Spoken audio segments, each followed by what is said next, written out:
ఎక్కడ పడితే అక్కడ కడతాం, అది గుడైతే ఏంటి బడైతే మాకేంటి అంటూ విజయవాడ మదననగర్ మధ్యకట్ట విజయదుర్గాపురంలోని ఎలిమెంటరీ స్కూల్ ప్రాంగణంలో అక్రమంగా హై వోల్టేజ్ ట్రాన్స్ఫార్మర్ నిర్మించడం జరిగింది. అయితే అది ఎటువంటి రక్షణ లేకుండా నిర్మించడం, అదీ కాక అది ఎలిమెంటరీ స్కూల్ కావడంతో పిల్లల పేరెంట్స్ మరియు స్కూల్ సిబ్బంది భయపడుతున్నారు. ఈ సంఘటన తాజాగా న్యూ టీవీ దృష్టికి వచ్చింది. మరి ఆ స్కూల్ ఏంటి, ఆ ట్రాన్స్ఫార్మర్ ఎక్కడుంది అనే విషయాల్ని మా ప్రతినిధి అమృత మరింత సమాచారం అందిస్తారు. సో ఈ విషయంపై మన స్కూల్ ప్రిన్సిపల్ గారు కూడా మనతో ఉన్నారు. ఒకసారి ప్రిన్సిపల్ గారితో కూడా మాట్లాడదాం. సార్ నమస్తే, మీ పేరు? నా పేరు టీ పోల్నాయుడు అండి. నేను ఇక్కడ ఎస్జిటి హెచ్ఎంగా చేస్తానండి మేడం. ఈ సమస్యపై ఏంటి ఇక్కడ సమస్య అసలు మాకు డీటెయిల్గా చెప్పండి. వేసేటప్పుడు ఇక్కడ కరెంట్ పోల్ వేసేటప్పుడు అడిగాను మేడం, ఇది స్కూల్ దగ్గర కదా, పిల్లలకు సంబంధించిన అంశం, మీరు ఇక్కడ వేయొద్దని అంటే వాళ్ళు ట్యాంపరింగ్ వెళ్ళారండి. మేము రికార్డు కూడా చేసాం మేడం, ఇది రికార్డు కూడా చేసాం. అంతకుముందు అడిగితే కేబుల్ అని చెప్పారు మేడం. మా స్కూల్ అయిపోయిన టైంలో అసలు వాళ్ళు అంటే ఈ ఎల్ఐ గారు కానీ లైన్ మ్యాన్ కానీ ఇక్కడ ఉండకుండా ఆ బీహార్ ఒరిస్సా వాళ్ళు నాకు 4-5 పంపించి గోతులేవి తీసుకుంటున్నారు. అవి కేబుల్స్ ఏమని చెప్పి నేను పట్టించుకోలే. ఆ స్తంభం వేసేటప్పుడు అడ్డం పడ్డానండి. వేస్తే కుదరదు, ఇది పై కమిషనర్ గారు డిఈఓ గారు పర్మిషన్ కావాలి. మాకేంటంటే మేడం గారు ఇప్పుడు గవర్నమెంట్ స్కూల్ అయిన తర్వాత డిఈఓ గారు కానీ కలెక్టర్ గారు కానీ పర్మిషన్ ఇవ్వాలి, లేదా మా మున్సిపల్ కమిషనర్ ఇవ్వాలి. ఏ పర్మిషన్ లేదు. మాకు ఎమ్మెల్యే గారు చెప్పారు, కార్పొరేటర్ గారు చెప్పారు అన్నారండి. అయితే ఫోన్ చేయండి, నేను మాట్లాడతాను, కార్పొరేటర్ గారితోనే ఎమ్మెల్యే గారితో మాట్లాడతాను అన్నారండి. వాళ్ళు చేయకుండా వెళ్ళిపోయారు. నేను వెళ్ళినప్పుడు మీరు అడ్డుకోవాలి కదా? అడ్డుకున్నా మేడం, నేను అడ్డుకున్నాను, రికార్డ్ చేశాను. వెళ్తే మాత్రం బాగుండదని నేను చెప్పి వెళ్ళాను మేడం. ఫస్ట్ రోజు పిల్లర్ వేశారండి, రెండో రోజు స్లాబ్ వేశారు. స్లాబ్ వేసినాడు కూడా నేను ఎల్ఐ గారు నేను అడిగాం మేడం, ఒకసారి రండి, ఇది మా స్థలం మేడం, ఈ స్థలం లోపుగా వచ్చాడండి. ఇక్కడ పడిన నీరంతా కిందకే పడుతుందండి, మా దగ్గరే పడుతుంది. మా మీటింగ్లన్నీ ఇక్కడే జరుగుతాయండి. ఇక్కడ స్థలం లేదు మేడం, చిన్న స్కూల్ ఇది. ఈ చిన్న స్కూల్లో ఇవి కుదరదండి, ఇబ్బందిగా ఉంటుందండి అని కూడా చెప్పాం. తర్వాత ఏఈ గారు వచ్చారండి. మరి కమిషనర్ గారు పంపించారో కలెక్టర్ గారు పంపించారో నాకైతే తెలియదు. ఆయన దృష్టికి ఈ విషయాలన్నీ చెప్పాం. సార్ ఇది పిల్లలకు సంబంధించింది, ఇందులో ఎస్సీ ఎస్టీ బీసీ మైనారిటీ ఈ 3 సంబంధించిన వర్గాలు చదువుతున్నాయండి. అందరూ పేద పిల్లలే, మన మీద నమ్మకంతో స్కూల్కి పంపిస్తున్నారు. రేపు స్కూల్ పడిపోయే అవకాశం మాకు ఉంది సార్, మేము ఇప్పటికే చాలా సమస్యలతో ఉన్నామని కూడా చెప్పానండి. స్కూల్లో ఎంతమంది పిల్లలు ఉంటారు? 75 మంది ఉన్నారు మేడం గారు. టోటల్ అనాథరైజ్డ్గా ఒక 3 ఉన్నారు మేడం. వాళ్ళకి ఆధార్ కార్డులు లేక కొంచెం ఇది పెడతాం, కానీ మేము రోజు చదువు చెప్పడం అన్నీ జరుగుతుందండి. ఈ విషయం ఏఈ గారికి చెప్పాను మేడం. చిన్నపిల్లలు రేపైతే జరగరాని జరుగుతుంది. అందులో ఇప్పుడు 1-2 పిల్లలు మేడం, ఇంతకుముందు 10 మంది ఉండేవాళ్ళు, ఏదైనా అనేవాళ్ళు. ఇప్పుడు 1-2 పిల్లలు ఉండడం వలన ఇబ్బంది. తల్లిదండ్రులు నాతో గొడవ పడుతున్నారండి, రోజుకు 3-4 వచ్చి బూతులు తిడుతున్నారు మేడం. అబద్ధం ఎందుకు చెప్పడం? ఈ విషయం నేను ఏఈ గారికి చెప్పానండి. లేదంటే ఈ గోడని కట్టించు, లేదా ఫెన్సింగ్ వేసుకో మొత్తం అని కూడా అవి కూడా చెప్పా. ఇంకా మాకు అభ్యంతరం లేకపోతే ఆ చివరిని వేసుకోమనండి. ఆ చివరిని వేసుకుంటే మాకు పిల్లలు అటు ఉండరు మేడం. ఆ గేట్ అవసరమైతే మేమే మార్చుకుంటాం. సో ఇవన్నీ మరి ఆయన చెప్పినప్పుడు వాళ్ళు ఎలా స్పందించారు? సరే చేద్దాం చూద్దాం అనుకొని వెళ్ళిపోయారు. ఇప్పటి వరకు స్పందన లేదు. 15 రోజులు అయింది సార్. ఏఈ గారు వచ్చి 15 రోజుల వరకు అయింది మేడం. ఇది జరిగి 26వ తారీఖు అంటే మేడం గారు 25-26 రోజులు అవుతుంది మేడం దాదాపుగా. అంతే, నెల అవలా ఇంకా. అయితే నెల రోజులు ఆగి మనం ప్రయత్నం మొదలెడదామని ఆగాం మేడం. ఎందుకంటే కలెక్టర్ వారి స్పందన నెల రోజులు అనుకుంటాం మేడం టైము. వాళ్ళు ప్రయత్నం చేస్తారండి. సో మరి ఇక్కడ ట్రాన్స్ఫార్మర్ పెట్టేటప్పుడు మీరు ఎక్కడున్నారు? మీరు ట్రాన్స్ఫార్మర్ పెట్టేటప్పుడు నేను లేను మేడం. మేము లేనప్పుడు వచ్చి పెట్టారండి, ఆదివారం నాడు పెట్టారంట ట్రాన్స్ఫార్మర్. మేము ఉండేటప్పుడు ట్రాన్స్ఫార్మర్ పెట్టలా. మొన్న కమిషనర్ గారు వస్తారని మేము అన్నీ సర్దుకొని ఇచ్చేస్తుండేటప్పుడు ఇవి తీస్తారేమో అని అనుకున్నాం. వెంటనే ఎకైకనే మేము ఏమరపాటుకుండేటప్పుడు 2 ట్రాన్స్ఫార్మర్ పెట్టేసి వెళ్ళిపోయారు. ఎర్త్ కూడా ఇక్కడ దగ్గరగా ఉంది, వర్షం కూడా చెప్పానండి. ఎర్త్ కూడా వద్దండి, పిల్లలు ఇటే తిరుగుతున్నారు.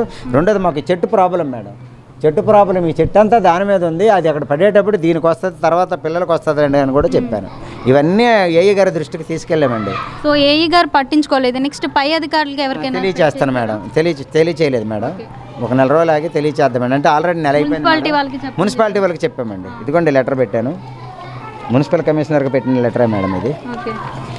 డైరెక్ట్గా నేను వెళ్ళి పుండార్కర్ గారికి ఇచ్చానండి, కమిషనర్ గారికి. ఏమన్నారు? నేను ఈ గారితో మాట్లాడతానండి, మీరు కూడా ఒకసారి మాట్లాడండి అని ఆయన చెప్పారండి. ఈ గారితో మాట్లాడారంట. మరి మహేష్ చెప్తున్నాడుగా. ఇది నాకు ప్రాబ్లం ఏంటంటే తల్లిదండ్రుల నుంచి ప్రాబ్లం. రేపేదైనా కార్పొరేటర్ దృష్టికి వెళ్ళానండి. కార్పొరేటర్ గారు స్పందించలేదు మేడం. ముందు చెప్తే బాగున్నా అన్నట్టుగా మాట్లాడుతున్నారు. ఇక్కడ ఎమ్మెల్యే ఎవరండి? మల్లాది విష్ణు గారండి. ఆయన దృష్టికి ఇంక వెళ్ళలేదు మేడం ఈ విషయం.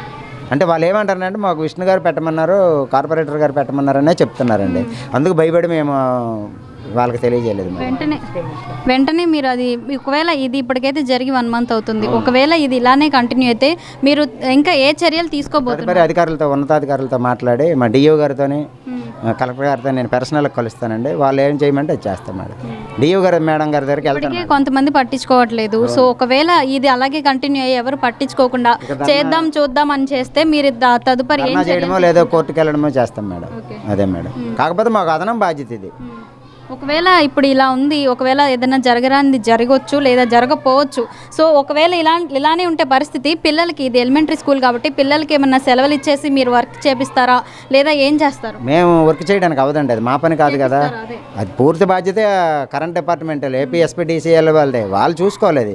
చూసినట్లయితే తల్లిదండ్రులు కూడా భయపడుతూ ఉన్నారు స్కూల్కి పంపించడానికి కూడా. నేను బాధపడేదండి. నేను చేసేది ఏమీ లేదు మేడం. దీనికి పూర్తి బాధ్యత కరెంట్ డిపార్ట్మెంటే వస్తుందండి. రేపు ఏది జరిగినా వాళ్ళదే బాధ్యత, మాకైతే సంబంధం లేదు. మేము ప్రభుత్వం వారి దృష్టికి తీసుకెళ్లడమే మా బాధ్యత అండి. ఎందుకంటే మేము వేయలేదు మేడం, ఇది సమస్య వాళ్ళే సృష్టించారు, సమస్యను వాళ్ళే తీర్చాలి. సో వాళ్ళు తీర్చే టైంకి టైం పట్టేలా ఉంటే, ఒకవేళ టైం పట్టినట్లయితే పట్టించుకోకుండా, సో మరి పిల్లలకి ఎలా రెస్పాన్సిబిలిటీ ఎవరు తీసుకుంటారు? మీదే రెస్పాన్సిబిలిటీ కాబట్టి మరి స్కూల్కి సెలవులు ఇవ్వడమా లేకుంటే ఏం చేస్తారు? సెలవులు ఇవ్వడానికి గవర్నమెంట్ ఒప్పుకోదు కదా మేడం. ప్రభుత్వం వారు ఆదేశం ఎలాగుంటే అలా చేస్తాం. పిల్లలకి ఏదన్నా అయితే ఎవరిదండి రెస్పాన్సిబిలిటీ? అది కరెంట్ డిపార్ట్మెంట్ అదే మేడం గారు. నేను డిఓ గారి దృష్టికి తీసుకెళ్తానండి. ఇది డిఓ గారు ఏం మాట్లాడితే ఏం చెప్తారనేది చెప్పి తదుపరి కార్యాచరణ ప్రకటిస్తాం మేడం. అంతే మేడం. మన చేతిలో లేదు కదమ్మా, అంతా వాళ్ళు చూసుకోవాలి. సమస్యను ఎవరు సృష్టించారు? మేం కాదు కదా, ఎడ్యుకేషన్ డిపార్ట్మెంట్ సృష్టించలా. కరెంట్ మనం తగిన చర్యలు అయితే తీసుకోవాలి. మేము కాపలా గాయడమే మేడం. ఇప్పుడు ఆ వైర్లు చూడండి, 3 ఇటే కట్టారు. ఆ వైర్లు చూడండి, అది కూడా చెప్పామండి ఏఏ గారి దృష్టికి. తీసుకెళ్ళి మీరు అవి తీయండి ముందు, రేపు ఏదైనా జరగడం జరిగిందంటే ఆయన ఏమీ స్పందించలేదు మేడం. ఏఏ గారు స్పందించలేదు. సో వెంటనే మీరు పై అధికారులతో కానీ ఇంకా పై అధికారులతో కానీ వెళ్ళి మాట్లాడి త్వరగా ఈ సమస్యను పరిష్కరించాలని కోరుకుంటున్నాను. తదుపరి డిఓ గారిని కలుస్తాను మేడం, కలెక్టర్ గారిని కూడా కలుస్తానండి. వ్యక్తిగతంగా కలిసి మాట్లాడతాను మేడం.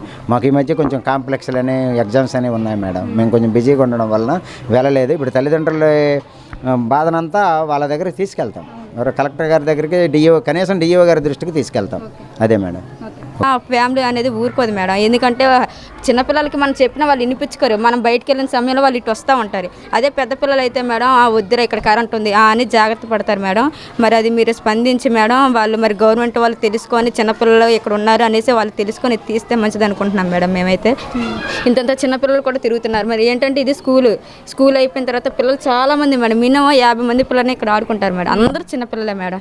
వాళ్ళకి ఏదైనా జరిగితే ఏంటంటే గబుక్కన ఎవరు ఏమి చేయలేము మేడం. ఎందుకంటే మేము ఏడ్చుకోవడం తప్ప ప్రభుత్వాన్ని కూడా మేము అనలేము. అది ముందుగానే జాగ్రత్త పడి మా పిల్లల్ని వాళ్ళు బతికించినట్టే మేడం. ఈ కరెంట్ పోల్ తీస్తే మాత్రం అది ఒకటి మేము సాయంగా అడుగుతున్నాం మేడం. ఒకవేళ ఇప్పటికీ నెల అయింది, ఒకవేళ ఇది ఇలాగే కంటిన్యూ చేస్తే మీరు ఏ చర్యలు తీసుకోబోతారా? దేనికైనా ముందుకు వెళ్తాం మేడం. ఎందుకంటే మా పిల్లలు మేము 9 నెలలు కానీ గవర్నమెంట్ స్కూల్లో బాగా చెప్తున్నారు, ప్రైవేట్లో కూడా వేయకుండా గవర్నమెంట్ స్కూల్లో వేసుకుంటున్నాం మేడం. మరి మా పిల్లలు బాగుండాలని మీ స్కూల్లో వేసాం కాబట్టి మా ప్రాణాలకు తెగించిన పిల్లల్ని కాపాడుకుంటాం. దాన్ని అవసరమైతే మేమే తీయించేస్తాం మేడం. దేనికైనా అందరం ముందుకే వెళ్తాం మేడం. ఒక అడుగు ముందుకే వేస్తాం మేడం. మేము దేనికి భయపడం మేడం. ఎందుకంటే ప్రభుత్వం సహకరించినప్పుడు మా పని మేమే చేసుకోవాలి మేడం. మా పిల్లలు ఇక్కడ ఒక పిల్లలు కాదు మేడం, మినిమం 100-200 మంది పిల్లలు ఉంటారు. వాళ్ళందరికీ ప్రిన్సిపల్ గారు, టీచర్లు అందరూ బాధ్యత వహిస్తారు కాబట్టి అందరూ ముందు అడిగేసి దీన్ని తీయించేస్తాం మేడం మేమే. అది మాది బాధ్యత మేడం. మీరు వాళ్ళు వచ్చినప్పుడు మరి మీరు కూడా వచ్చి మాట్లాడారా? పేరెంట్స్ అందరూ వచ్చి వాళ్ళతో? మేము లేము మేడం. కాకపోతే ఏంటంటే మేడం దసరా సెలవుల్లో చూసుకుని వేశారు మేడం. అంటే స్కూళ్ళు లేని టైంలోనే 10 days సెలవులు ఇచ్చారు కదా, ఆ సెలవుల్లోని వాళ్ళు ప్రయత్నించిన మేడం. ఇది వాళ్ళు అలా వేశారు మేడం. ఇంకా ఎందుకంటే అందరూ చూస్తే గొడవలు ఆడతారు, వేయద్దు అంటారు. కాకపోతే మెయిన్ ఓపెన్ ప్లేస్ చూసుకొని వేశారు మేడం. అది కరెక్ట్ కాదు. ఓపెన్ ప్లేస్ అనేది ఇక్కడ కట్టమే చాలా చోట ఉంటుంది, కానీ పిల్లలకు దగ్గరలో వేయడం అనేది రాంగ్ పాయింట్ మేడం. మరి అది ఒకటి మీరు కొద్దిగా కేరింగ్ తీసుకోవాలి మేడం. మరి నమస్తే అండి, మీ పేరు? కోట ఫణికుమార్ శర్మ అండి, పంతులు గారు. నేను మా విజయ దుకాణం మధ్య కట్ట మాది. ఇక్కడ స్కూల్ పక్క ట్రాన్స్ఫార్మర్ పెట్టారండి. చాలా ఇబ్బందిగా ఉంది. వర్షం పడితే షాక్ కొడుతుంది పిల్లలకి. గోడ పక్కనే ఉంది, అందుట్లో పైన చెట్టు కూడా అందుబాటులో ఉందమ్మా. వర్షా పడే కాలం వర్షాలు పడుతున్నాయి. అలాగే చెన్నైలో తుఫాను పోయినాయి ఆంధ్ర తుఫాను వస్తుంది చూస్తున్నారు అన్నమాట, టీవీలో రేడియో చూస్తున్నారు అన్నమాట. ఈ వర్షం వల్ల అందరూ ఇబ్బంది పడతారు తల్లి. చిన్న పసిపిల్లలు ఏమాత్రం జాగ్రత్తగా కష్టంగా ఉంటుంది తల్లి. అందువల్ల దయచేసి అధికారులందరూ కూడా కలిసి దయచేసి మా విన్నపాన్ని ఆలకించవలసిన ప్రార్థన. ఇది వర్షం పడితే చాలా ఇబ్బందిగా ఉంటుంది. పసిపిల్లలు చాలా ఇబ్బంది పడుతున్నారు. వర్షం పడుతూ షాక్ పడుతుంది, భయపడుతున్నారు పిల్లలు కూడా. పిల్లలు స్కూల్కి రావాలని భయపడుతున్నారు. ముందు వర్షం పడుతుందేమో, షాక్ కొడుతుందేమో, గోడకి షాక్ కొడుతుందేమో, చెట్టు షాక్ కొడుతున్నారు పిల్లలు అంటున్నారు. తెలియదు బాధపడుతున్నారమ్మా. దయచేసి మాకు మా మనవి ఆలకించి తగు లెటర్గా చేసే ప్రార్థన. మీరు అధికారుల దృష్టికి తీసుకెళ్లారా? సమస్యను ఏమన్నా చెప్పారా మీరు? ఇప్పుడు చదువుతున్నామండి, అధికారులు చదువుతున్నామండి. లెటర్స్ పెట్టారు మా వాళ్ళు, మాస్టర్ లెటర్ పెట్టారు, అందరూ సంబంధించి లెటర్ పెట్టామట. దాని ఉపయోగం ఏమీ లేదు. లెటర్ పెట్టినా కూడా అక్కడ స్పందన మాకు ఏమీ లేదు, అక్కడి నుంచి స్పందన ఏమీ రావటం లేదు. దయచేసి గట్టిగా చెప్పండి అందరికీ. ఏమ్మా ధన్యవాదాలు. Mahadev. Hi hello, welcome to new TV Telugu. So ఈరోజు మనం వచ్చేసి మధురా నగర్ దగ్గర ఉన్న బొడమేరు మధ్యకట్ట దగ్గర విజయదుర్గ నగర్ దగ్గర అయితే ఎస్టీడీ ఆర్ఎంసీ ఎలిమెంటరీ స్కూల్ దగ్గర అయితే ఉన్నాము. సో ఈ స్కూల్ దగ్గర వచ్చిన సమస్య ఏంటంటే ఇక్కడ స్కూల్ పక్కనే వచ్చేసి ఎలక్ట్రికల్ ట్రాన్స్ఫార్మర్ అయితే పెట్టడం జరిగింది. సో ఇక్కడ చిన్నపిల్లలు ఉండడంతో తల్లిదండ్రులు స్కూల్కి పంపించడానికి కూడా భయపడుతూ ఉన్నారు, చిన్నపిల్లల్ని పంపించడానికి. సో చిన్న పిల్లలు ఉండడంతో వారు తెలియకుండా గేమ్స్ ఆడుకోవడానికి ఇలా పక్కకు వచ్చారంటే చాలా ప్రమాదం జరిగే అవకాశం ఉంది ట్రాన్స్ఫర్ ఉండడంతో. సో ఇక్కడ చూసుకున్నట్లయితే ట్రాన్స్ఫార్మర్ దగ్గర ఎర్త్ కూడా చాలా దగ్గరగా అయితే పెట్టడం జరిగింది. సో వర్షం పడిందంటే ఆ ఎర్త్కు వాటర్ వెళ్తే ఖచ్చితంగా కరెంట్ షాక్ కుట్టే అవకాశం ఉంది. కాబట్టి తల్లిదండ్రులు స్కూల్కి పంపించడానికి భయపడుతున్నారు. అలాగే ప్రిన్సిపల్ కూడా చిన్నపిల్లలు కావడంతో ప్రిన్సిపల్ కూడా భయపడుతున్నారు. ఓన్లీ పిల్లలకే కాదు, అక్కడ చదువు చెప్పే టీచర్స్కి కానీ ఉపాధ్యాయులకు కానీ ఎవరికైనా సరే జరిగే అవకాశం ఉంది. కాబట్టి వాళ్ళైతే భయపడడం జరుగుతుంది. కనీసం ఫెన్సింగ్ కూడా లేకుండా ఇక్కడ అలా చేయడం అనేది చాలా దారుణంగా ఉందని చెప్తున్నారు తల్లిదండ్రులు. అలాగే అక్కడ వైర్లు కూడా చూసుకున్నట్లయితే పైన చెట్లు ఉండడంతో ఆ చెట్లు ఎప్పుడైనా సరే వీధురుగాలు వీచాయంటే చెట్టు కొమ్మ విరిగి ఆ లైన్ మీద పడే అవకాశం ఉంది, వెంటనే షాక్ కుట్టే అవకాశం ఉంది. కాబట్టి వెంటనే తగిన చర్యలు తీసుకోవాలని అయితే తల్లిదండ్రులు ప్రిన్సిపల్ అయితే కోరుకోవడం జరిగింది. అయితే ఈ విషయం జరిగి 1 మంత్ అవుతుంది. అయితే ప్రిన్సిపల్ కూడా అధికారుల దృష్టికి తీసుకెళ్ళడం జరిగింది, మున్సిపాలిటీ వాళ్ళకి చెప్పడం జరిగింది, కార్పొరేట్ వాళ్ళకి చెప్పినా సరే ఎవరు స్పందించట్లేదని చెప్తున్నారు. సో ఈ విషయంపై వెంటనే స్పందించాలని కోరుకుంటున్నాం. స్పందనలో కూడా ఆయన లెటర్ ఇవ్వడం జరిగింది, ఎవరు పట్టించుకోవట్లేదు, అధికారులు వెంటనే పట్టించుకోవాలని అయితే కోరుకుంటున్నారనమాట.